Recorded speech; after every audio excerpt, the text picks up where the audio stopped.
So I think we're off to a great start at NSU, and I'm starting to see more nutrition education being included in physician training across the country, but I still feel like we have a long way to go. So I think that would be just a phenomenal approach to emphasize maybe trying nutritional strategies first, right, with our medical professionals.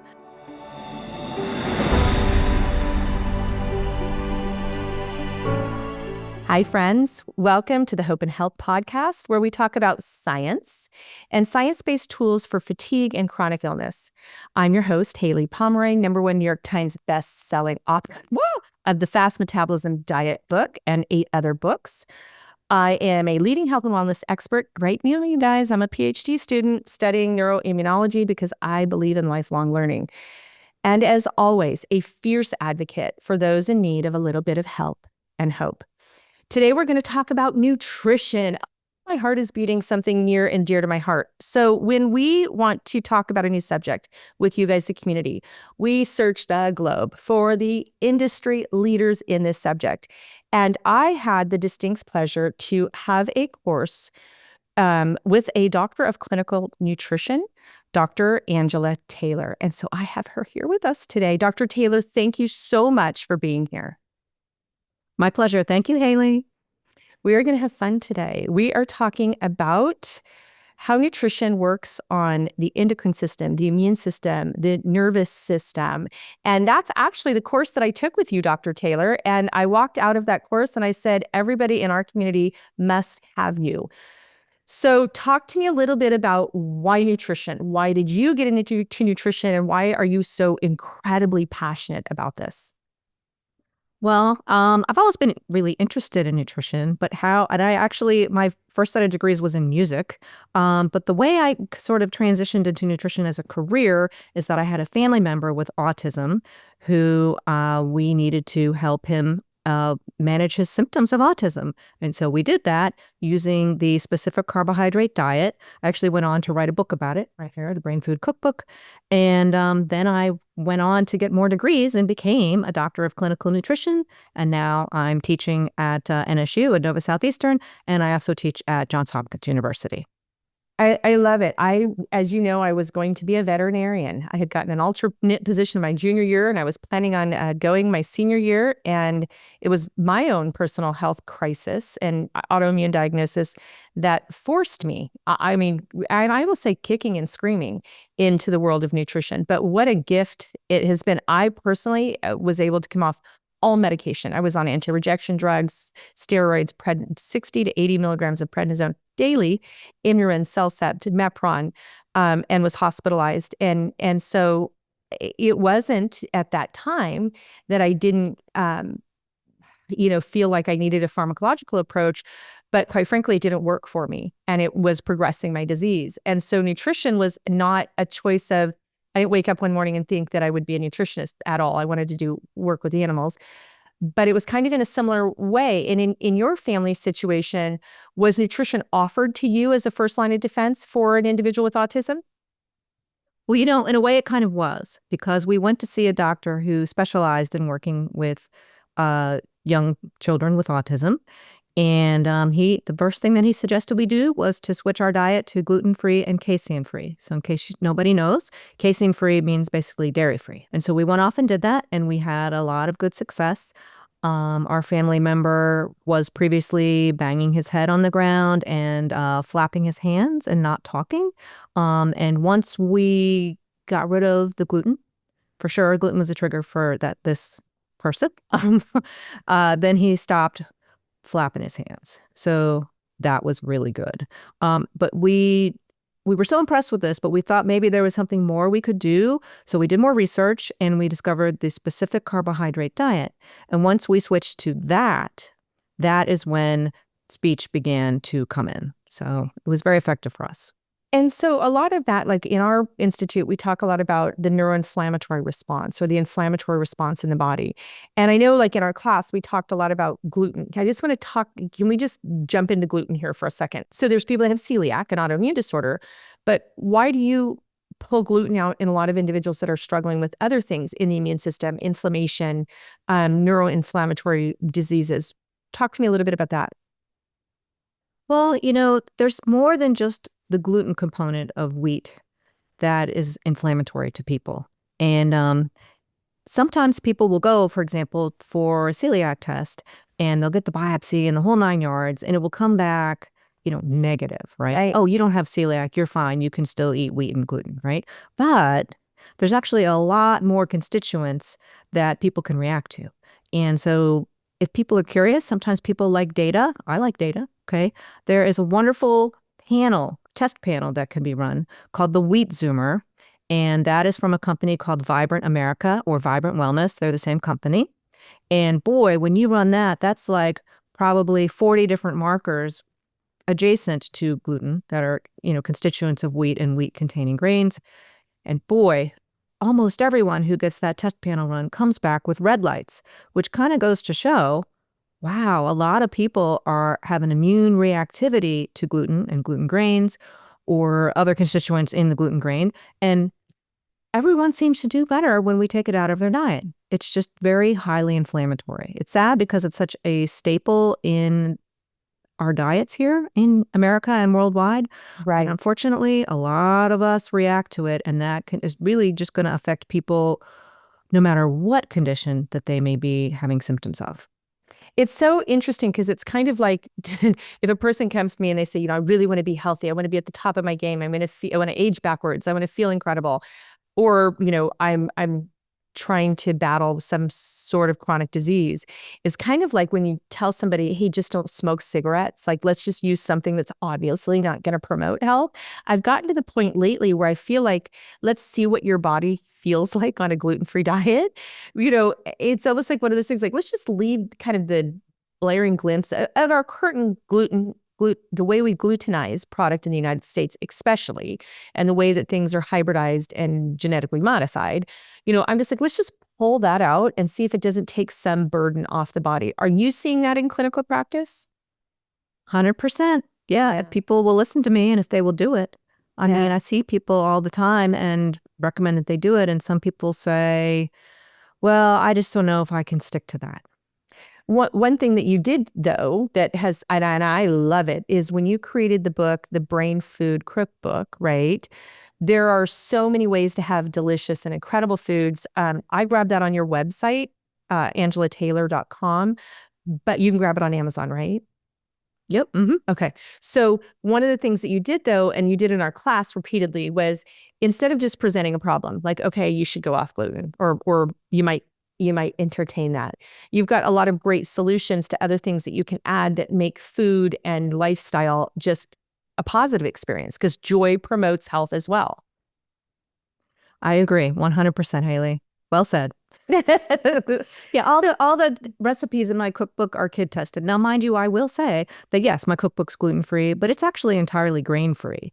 And maybe not everybody needs to go that strict. Okay, that's exactly considered a paleo approach, right? When we give up all grains, some people really benefit from that. It would seem that many people who have symptoms of autism benefit from that approach. Okay, and so just so everybody kind of is on the same page here, paleo is when you don't eat any grains. Okay, and you eat plenty of produce and protein. Okay, that's kind of the gist of paleo.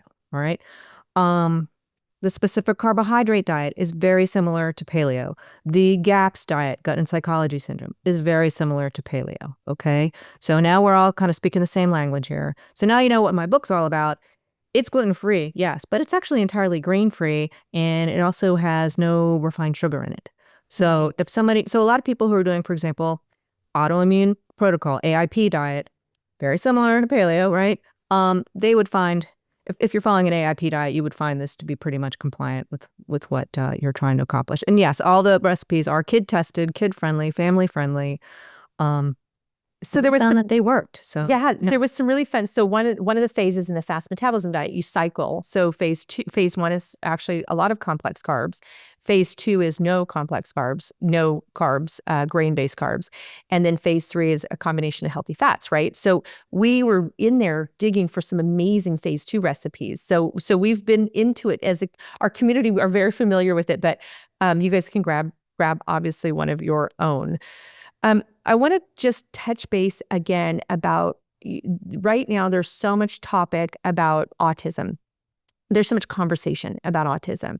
And Can you just help me understand why it's so important to have a nutritional protocol in place, or is there a nutritional influence, positive influence with an individual that has a spectrum disorder? Okay. Is nutrition important for managing autism symptoms? Yes, 100%. Okay. There's been plenty of research that's come out now supporting this, but it is rather new, rather novel. So your doctor might not be up to date on it yet. So I encourage you to go to PubMed and look it up. Okay. But just to kind of give you a gist, I have a case report that'll be coming out in probably the third quarter of 2025 on using the specific carbohydrate diet. There's also been research with a larger group of individuals where they fed them a healthy, gluten-free, casein-free, soy-free diet and also introduced some nutrition supplements. And that was very helpful. There's a ton of research coming out now supporting that, yes, nutrition is important for management of autism symptoms. So let's now get a little more specific, okay? What do we mean, okay? All right, so maybe we're not ready to go all the way to like paleo. Maybe that's too, more than we're willing to do right now. Okay, fine. Let's talk about stuff we can do that we're willing to do. All right, well, first we got to make sure that our kiddos are drinking enough water every day. That's a start, okay? This is not even nutrition, but we need to make sure they're sleeping. Plenty of my patients come in here and their kids are sleeping less than 8 hours a day. And I said, no, your kid's supposed to be sleeping 12 or 13 hours a day. Right. That. So kind of a rule of thumb that we use with grownups anyway is half your weight in water. So if you weighed as a grown-up, for example, 150 pounds, we would tell you to drink 75 ounces of water a day. Figure out what your child weighs, cut it in half. Should be drinking at least that much water every day. And it should be filtered water. It shouldn't just be plain old tap water because there's a lot of contaminants in tap water. So I personally prefer spring water. I actually don't recommend reverse osmosis water. You might think, why not, Dr. Taylor?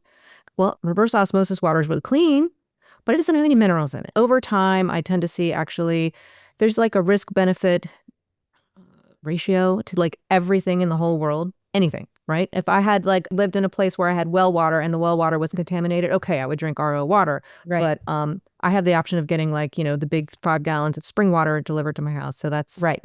That's what I'm doing. Yeah, I know. I'm a big advocate for spring water too, in all bodies.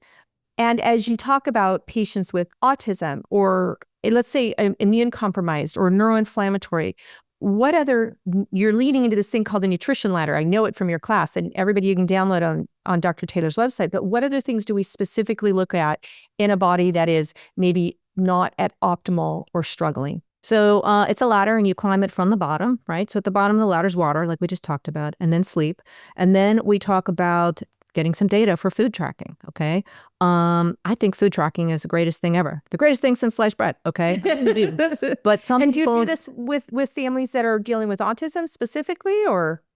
I do. I get data. I get them to log the food that the person with autism or anybody in the family is eating, okay? And then I'm like, oh gosh, look, we're not getting enough protein, or we're not getting enough fiber, or we're not getting enough phytonutrients from fruits and vegetables, okay? So once I have some data, my gosh, it almost like jumps off the page, like what do we need to do? And so what I often see in anyone experiencing any symptom at all is that I see that they're not meeting their basic nutrient needs. So the thing that's really cool about the tracking program I use, it's called Chronometer. I'm going to spell it because it's spelled weird. CRONO meter.com. Is that you put in your food at the top and then at the bottom on the computer anyway, it has like green lights and red lights to show you if you met all of your vitamins and minerals and fiber and omega-3s and protein for the day.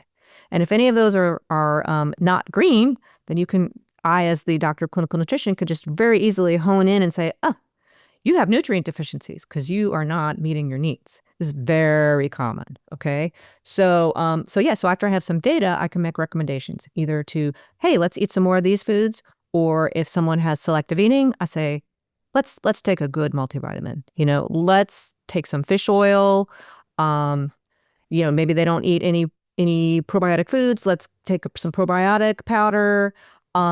We can really get targeted. We're not just throwing darts. How to be targeted in our supplementation. And supplementing for the gap, right? So I think if we look at macro and micronutrients and we see there's a gap, I mean, and we fill that gap. I like to use supplements both to fill a gap, but also therapeutically. Like someone might use a pharmaceutical therapeutically. I don't think any of us are pharmaceutically deficient, right? They're designed to work on mechanism of action. So if I can like supplement the gap so that the body can do its darn best, and if there's still something that's not healthy or going in a healthy direction, then I supplement therapeutically, right? To evoke a positive change in the body and hopefully to be the spontaneity for healing is my always my number one goal. Dr. Taylor, are there specific vitamins that you look at when you have an individual with an autism diagnosis? Well, if people are willing to do food tracking with Chronometer, I can get a bit more targeted. But if people are just feel like they're too busy or they're too stressed to do food tracking, I would suggest a multivitamin that is formulated with individuals with autism in mind. Okay, and that will usually do a pretty good job of turning all their lights green. Love it. And so when people come in to see you, you go through micro and macronutrients as part of your practice? Absolutely. And if they will just simply enter their food into Chronometer, it gives me all the data I need. So I can see if they're getting enough protein, how much fats and carbs are they bringing in. So that's macronutrients and water. Yes. Those 4 things are macronutrients. Okay.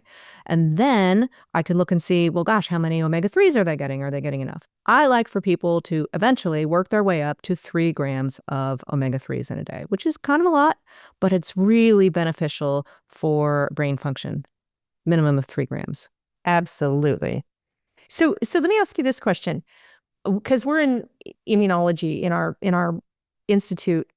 Why are allergies important to focus on when you focus on nutrition? And when we talk about food allergies and food sensitivities, we're talking about immunology. I mean, that's when we look at even Dr. Kleines's history and Dr. Harris's history, Theoharides, all of it is in the allergy immunology space. So why do you think it's important? And then I want to ask you, just opinion wise, why the heck are we having so many food allergies and sensitivities? When we eat a food that our body is making antibodies to, we are literally creating inflammation in our body every time we eat that food.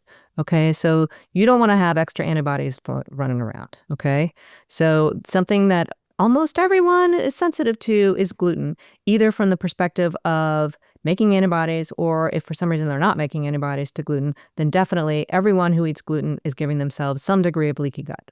So that's the easy, in my opinion, kind of the easy button because we've identified it. Hard to do maybe, but the easy button in terms of identification. Now, if somebody wants to go get a food sensitivity test, we're going to test them for IgG antibodies.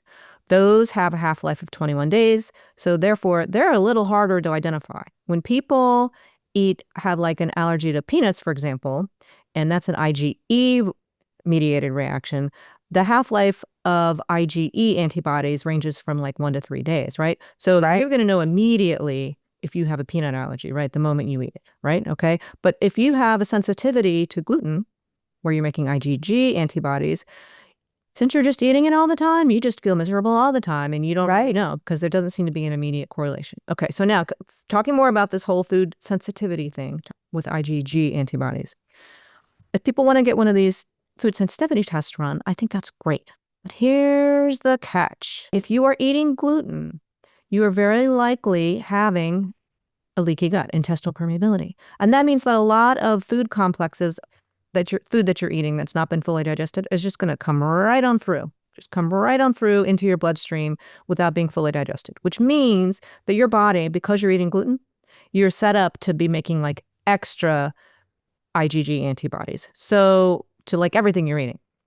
So what I usually suggest to people will do it is that they go gluten-free for 21 days. And then let's go ahead and run that IgG panel and see what food you're actually, not because you have leaky gut, but because you are actually making antibodies to these. And this may change over time as we improve your gut health. You may have some overgrowths of pathogens in your gut also contributing to leaky gut. But at least the easy thing that we can definitely work on is don't eat gluten to try and make the gut lining as tight as possible before we. Yeah, I love what you're saying. And as you know, we have this amazing, robust online community where people can ask questions and post all kinds of things. And one of the things that we take people through, if they're, and this is just being in clinic for 30 years, right? This is, I wouldn't say, and this is maybe being cost conscious myself, but I always tell people, I go, look, I'm all for food sensitivity testing. Like, I think it's great.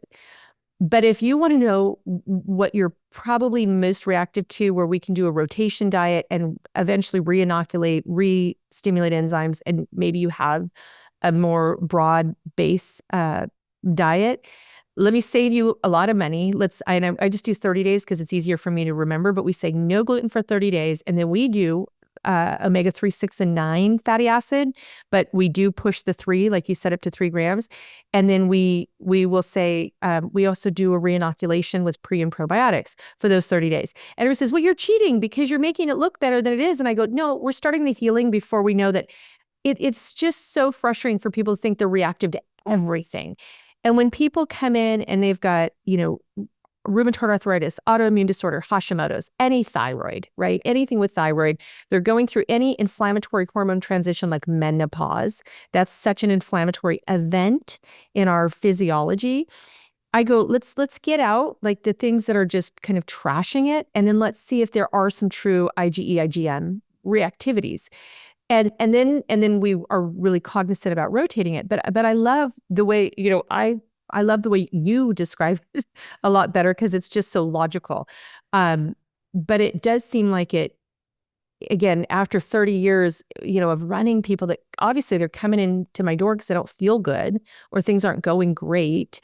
Even my professional athletes, I've done, NFL, NBA, all that, they're wanting to feel better, run faster, jump higher. So I know we're going to find something when we run those, but I try to hedge my bets and go, what if you were a little bit healthier of a version of yourself that didn't have this massive trigger on board? Is that kind of how you see it? 100%. Yep. Yeah. Yeah.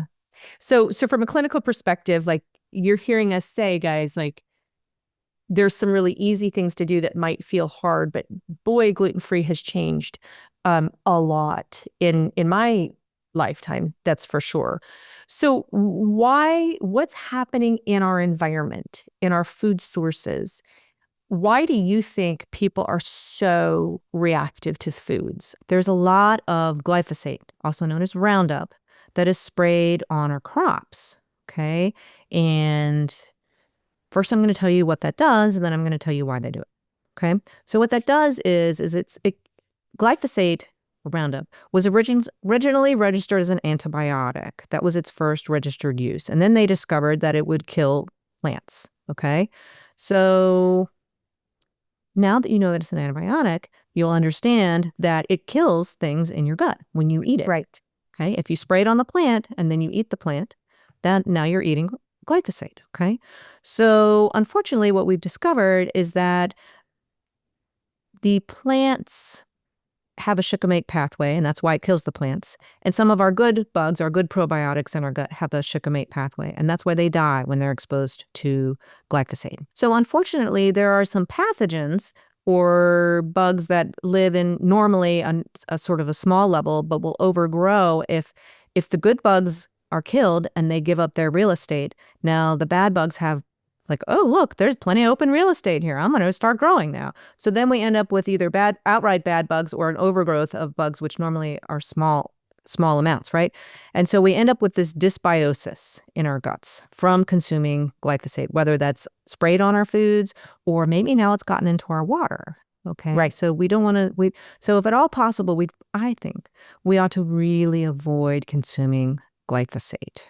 There's a lot of other things. There's a researcher I love it. named Stephanie Seneff. She's out of MIT, and she's done a ton of research on glyphosate. So if you want to read more, you can just go to PubMed and read her work. People talk about neurotoxicity effect. People talk about inflammatory effect, but I never really thought about the fact that it kills our gut bugs. I mean, but that's a big deal. Can you take me down that rabbit hole for a second about what nutrients are our gut bugs responsible for absorbing, metabolizing, making bioactive in our body? Like, what's the implications here? Well, whenever you eat fiber, if you have good gut bugs, and F. prausnitzii is like your number one good gut bug that's going to turn fiber into butyrate or short-chain fatty acids, okay? And you need butyrate for so many things in your body. It powers up your colon. So it's thought that butyrate is preventative for colon cancer. So it's pretty important, right? But you also need butyrate for brain function. We need the good gut bugs, and then we need to eat the fiber in order to make short-chain fatty acids, for example. And then there's a ton of other different things that happen in our gut. For example, whenever we eat fruits and vegetables that contain colorful things called polyphenols, we need good gut bugs in order to process the polyphenols into things that our body can use. So when you were teaching this in our class about the fiber and the butyrate, we had a professor come in and talk to us as a clinician. In our clinic, we bring in research individuals from all over the world to talk to us about topics. And they were talking about the deficiency in butyrate in individuals that were in the Gulf War injury, people that had multiple chemical exposures, and Agent Orange, paraquat dichloride, some of the other chemicals, not just the glyphosate, but glyphosate was a huge one and a huge risk and exposure. And they were talking about this drastic deficiency in butyrate. And I was my brain was just going, this is fascinating. But I think it's the fatty acid component of that also clears all of the inflammatory pieces in our blood and in our brain and in our, helps our lymphatic strain in the brain. I mean, there's a massive implication in the whole body. And the very fact that it's treated on our fruits and vegetables, right? Which without those particular gut bugs, which are killed from that chemical, we can't even, people say, oh, eat blueberries, eat raspberries. They're so antioxidant. They have, all of these positive anti-inflammatory effects, but only if we can metabolize the polyphenols. Yep. Mm-hmm. What's that? I don't know. Or well absorbed, and now I'm in a state of panic. No. But I think that sometimes people think it's just and I'm going to say just because that's massive. It's the chemical itself that we should be avoiding.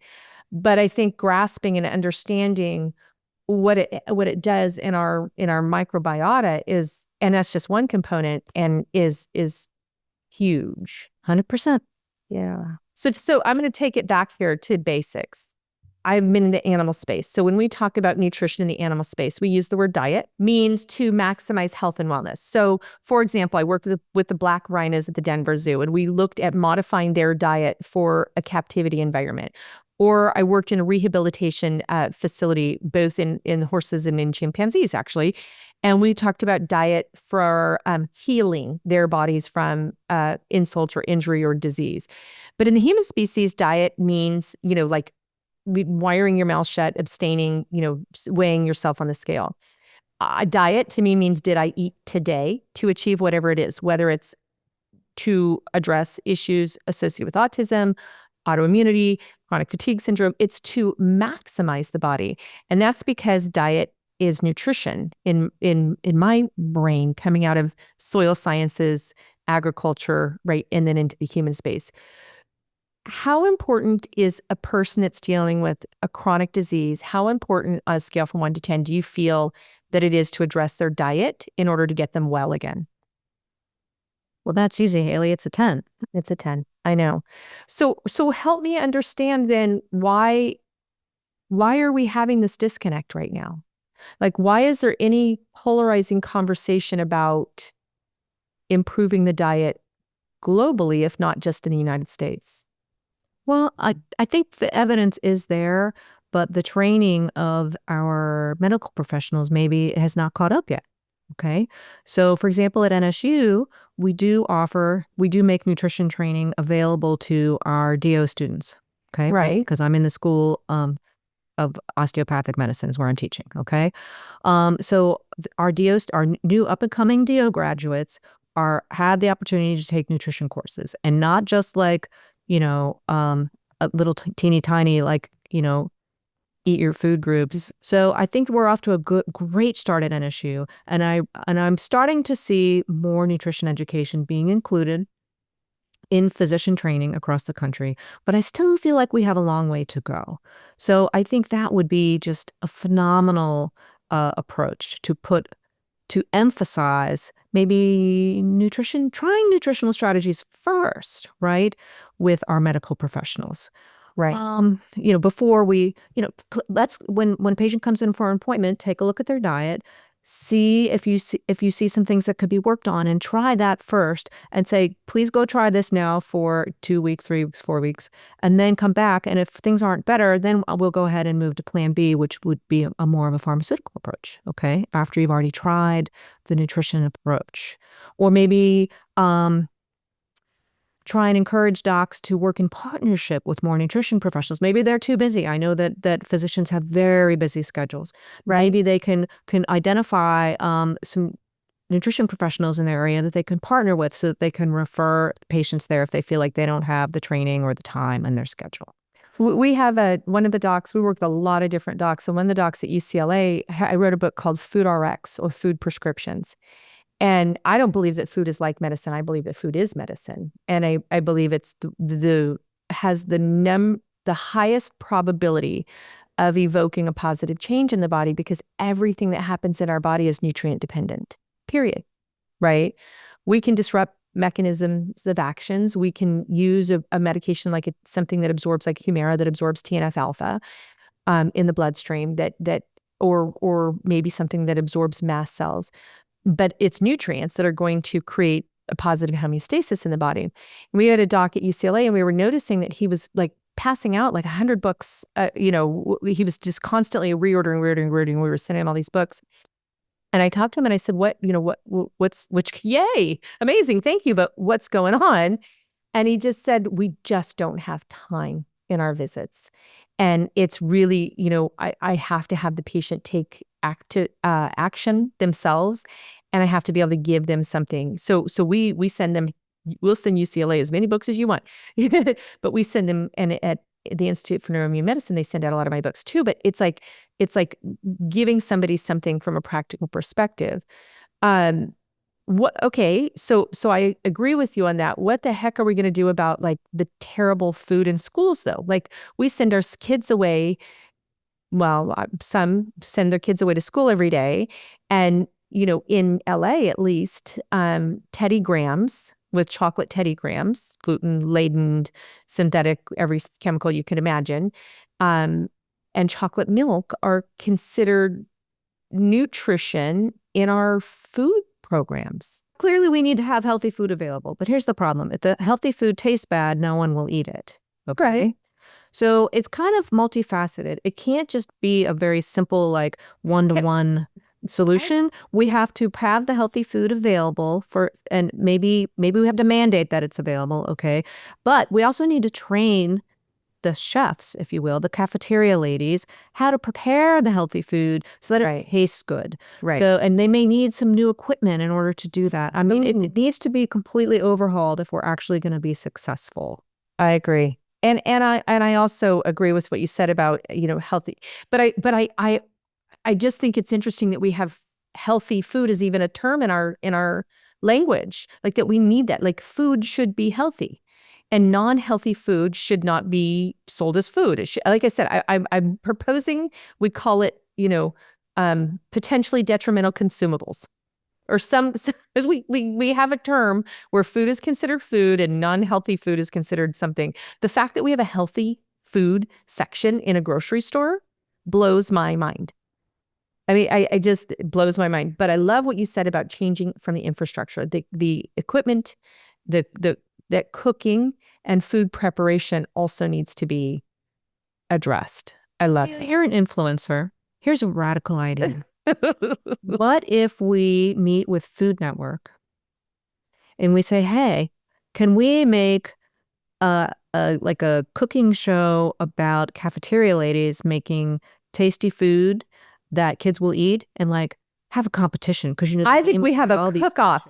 Yes. Okay. We said it here. So everybody out there that knows anybody at the Food Network, Dr. Taylor and I want to create a cook-off show with school lunches and have the kids be the judges, right? Oh, isn't that the best? Wouldn't that be awesome? And that we can analyze the foods and say, like, this one has the most macros, well balanced in micros. This one's really good. And then also from food as medicine, right? It's gotta be like 50% health and 50% tasty. Yeah. So, yeah. So like scoring. the kids voting has to be actually like a huge part of the score, even maybe more than 50%. I agree. Okay. And then also causative, right? So kids that have aspirations. So like you want to do better on your test. You want to, sleep better. You want to have less stress. You want to feel like I love to use food as a tool. So many times people use food as a weapon for weight gain, right? And guilt and shame. I always taught my kids like, oh my gosh, this is amazing. You're going to run so fast today. You're going to jump so high today. This works really good on fast twitch muscles.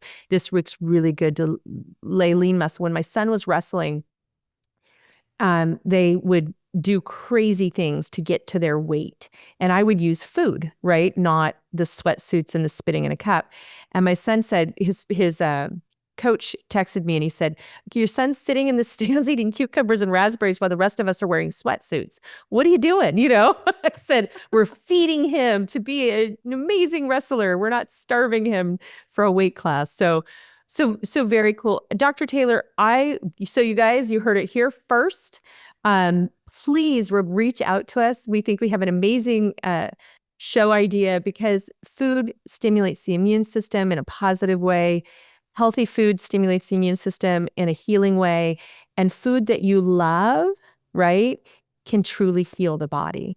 So I think all of those components coming together, and especially if we can start with our children and children that have are struggling with autism or neuroinflammatory response, or any of those you out there that are dealing, like myself, with autoimmunity, just know that food is not like medicine. It is medicine. And it takes doctors of nutrition, Dr. Taylor, to help us distill that down and really understand what's going on, but also what we can eat about it, right?